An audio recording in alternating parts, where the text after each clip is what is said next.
زمنګا د پښتنو په معاشره کې امام لا مولا لا صحیح حیثیت ورکړل. تاسو ته پته چې زمنګ هغه معاشره ده چې په دې کې د حاجیانو کمی نشته، په دې کې د امیرانو کمی نشته، د تبلیغیانو کمی نشته، د منځګزارو کمی نشته، د تهجد گزارو کمی نشته. هر طرف ته موږ د پښتنو معاشره چې کوم دغه ډیره دیندار معاشره ده، لیکن دغه دینداري معاشره کې چې کوم خلق تاسو د دین خول له اسلام خول له یعنی هغه مولیان، هغه علما، هغه امام چې هغه پوره ژوندۍ ځان وقف کړل 24 غنټې استا په خدمت کې ناشته او استاد د ایمان حفاظت کې، استاد بچو د ایمان او د اسلام حفاظت کې، استاد روان نسلونو د ایمان او د اسلام حفاظت کې تا دی مولا له صحیح حیثیت ورکړ. سوای د بدر د ویلونه، سوای د غیبت کولونه، سوای د هغه علماء ټرولینګ، تاسو د خپل معاشره کې د امام له صحیح حیثیت ورکړ چې هغه مولا، هغه امام چې غزان به امتحان کې اچول هغه کچره د امامت پری دی، هغه چې کوم د بار په لکاو روپۍ کماول شي، لیکن تدل سورګي. ما تیر شو ورځو کې یو جماعت نقشولې ده د پیښور په هغه کې چې کوم د میاشتې حساب لیکل شي، هغه میاشتې کې چې کوم چنده شو تقریبا 1,30,000 روپۍ، او بیا چې کوم میاشت کې چې کوم خرچه شو ټوټل هغه 35,000 روپۍ، هغه کې 15,000 روپۍ چې کوم دي هغه صرف امام او باقی نور خرچه او باقی چې کوم دي دا تقریبا 95,000 روپۍ چې کوم دي دا بچت. د هغه معاشره د زمونږ پښتنو چې یو طرف ته خو مهنګای ده او مونږ جاړو،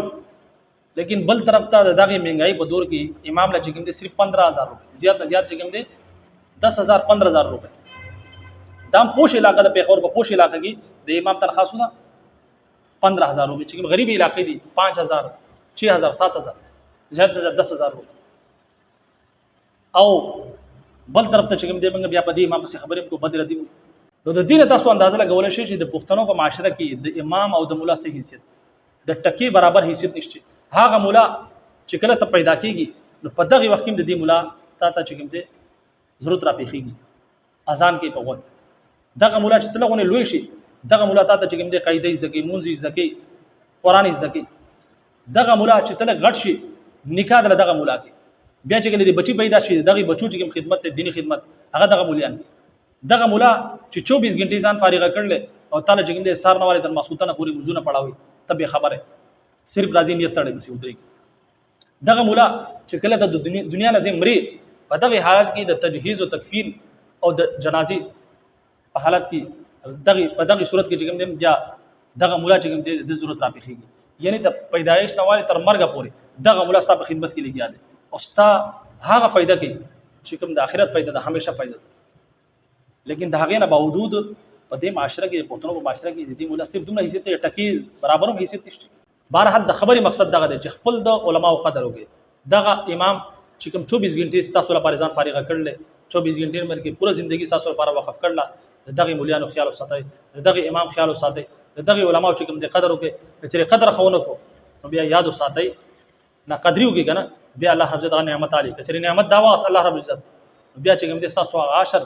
هغه شانتي کې دي شي چې څنګه په ترکی کې په نور ملکونو کې چې کوم دي مسلمانانو حشر چې صرف